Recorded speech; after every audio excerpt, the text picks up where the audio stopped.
সালাউদ্দিন লাবলু একটা একটা সিন মাত্র, না না এই যে ইতে আমি গল্প রিভিল করি, I am so sorry. So Toofan 2 আসবে কি আসবে না, আমি সাংবাদিক ভাইরা যারা আছেন তাদেরকে আমি বলবো আপনারা সিনেমাটা দেখেন, দেখলে আপনারা উত্তর পেয়ে যাবেন, সেটা আমার মুখ থেকে অথবা চঞ্চলের মুখ থেকে না শুনে আপনারা দেখার পর আপনারাই বলবেন যে তুফান 2 হবে কি হবে। আর দর্শক যদি চায়, দর্শক যা চায় সেটাই তো হবে, দর্শক চাইলে অবশ্যই হবে তুফান 2। মানুষের যে উচ্ছ্বাস, যে উন্মাদনা আমরা দেখতে পাচ্ছিলাম, আর এখানে আপনাকে বারবার একটা কথা আমি বলার চেষ্টা করছি যে শাকিব খান মেগাস্টার, শাকিব খান তো একটা ইন্ডাস্ট্রি, এবং ম্যাস কানেক্টিভিটির জন্য তো শাকিব খানকে লাগবেই আমাদের।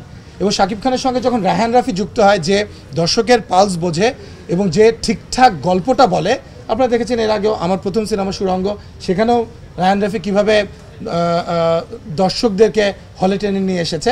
এবং যখন শাকিব খানকে নিয়ে রায়হান রাফি একটা গল্প, ওই ক্রাফটিং তো ডিফারেন্ট। এবং যেখানে আপনারা দেখতে পাচ্ছেন আমার পাশে যে বসে আছে চঞ্চল চৌধুরী, এই ঘটনাটা তো কখনো ঘটেনি যে শাকিব খান সিনেমায় আছে, চঞ্চল চৌধুরী আছে, এবং অন্যান্য যে চরিত্রগুলো আছে সেই চরিত্রগুলোর হয়তো ব্যাপ্তি অনেক কম হলেও প্রতিটা চরিত্রই কিন্তু খুবই ইম্পর্টেন্ট। যেখানে রাফি আমাকে যখন বলছিল যে এই ক্যারেক্টার আমি এখানে নিতে চাই, কয়টা সিন, একটা সিন, দুইটা সিন, আমি বললাম রাফি করবে। যখন গল্প শুনলো আমাদের এক একজন শক্তিমান অভিনেতা এবং বাংলাদেশি যে আর্টিস্টরা এখানে অভিনয় করেছে, আজকে শহীদুজ্জামান সেলিম বলেন, আপনি গাজী রাকায়েত বলেন, আপনি মিশা সওদাগর বলেন, গাউসুল আলম শাওন বলেন, ফজলুর রহমান বাবু বলেন, সালাউদ্দিন লাবলু বলেন, প্রত্যেকে, সালাউদ্দিন লাবলু একটা সিন মাত্র, না না এই যে ইতে আমি গল্প রিভিল করি, আই এম সো সরি, কিন্তু না কিন্তু একটা সিন আমি দেখেছি ট্রেইলারে, সেটা বলবার চেষ্টা করেছি আমি, কি তুই কি ডারে, তুই কি ডারে। সো ওই একটা সিন এবং একটা ডায়লগ ভাইরাল হয়ে গিয়েছে। এই যে শক্তিমান অভিনেতা তারা প্রত্যেকে গল্প শুনে সবাই কিন্তু এই ছবিটাতে যুক্ত হবার জন্য কেউ আমাদেরকে না বলেনি। সো সবাইকে প্রথম ধন্যবাদ দেই পুরস্কারের আগে। আর সিনেমা যদি আসলেই রেকর্ড গড়ে ফেলে তাহলে তো পুরস্কার শুধু আমার ডিরেক্টর এবং আমার আর্টিস্টদের না, সাংবাদিক ভাইদের জন্যও তো পুরস্কার থাকা উচিত। যেমন আপনারা জানেন যে আমাদের পরে একটা সিনেমা আছে দম, যেটাতে মুখ্য চরিত্রে আছে চঞ্চল চৌধুরী, তো ওইটা নিয়ে উনি প্রিপারেশনে ছিলেন। তো হুট করেই যখন আমরা অ্যাপ্রোচ করলাম ওনাকে যে শাকিব খানের তুফানে এই ক্যারেক্টারটা আপনাকে আমরা চাই, এবং চঞ্চল ভাই কিন্তু রেসপন্ড করলেন।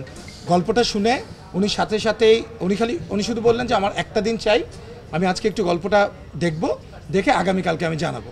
এবং ওনার রেসপন্স পেয়ে আমাদের কাছেও মনে হয়েছে যে না, এখনই সময় আসলে সিনেমাকে, আপনি যেটা বললেন যে চঞ্চল চৌধুরীর একটা দর্শক, শাকিব খানের একটা দর্শক, রায়হান রাফির একটা দর্শক, সো ওই কম্বিনেশনটাই কিন্তু আমরা ঘটানোর চেষ্টা করেছি।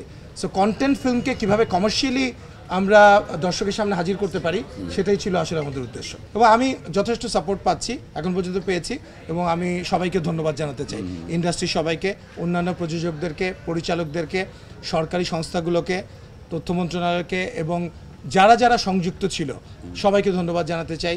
এবং SVF এবং চরকি যেভাবে আমাদেরকে সাপোর্ট করছে, আপনারা দেখেছেন যে সোশ্যাল মিডিয়াতে প্রতিটা কন্টেন্ট দর্শককে পৌঁছে দেওয়ার দায়িত্বও কিন্তু আমাদের।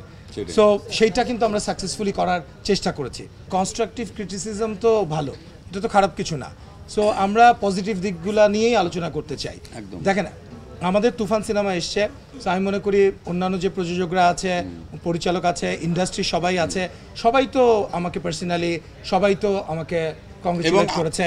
এবং আমরা মনে করি এরপরে যে ছবি আসবে, সেটা শাকিব খানের ছবি আসুক, সেটা চঞ্চল চৌধুরীর ছবি আসুক, যার ছবি আসুক না কেন, আমরা তো মোরাল সাপোর্ট আমাদের পক্ষ থেকে।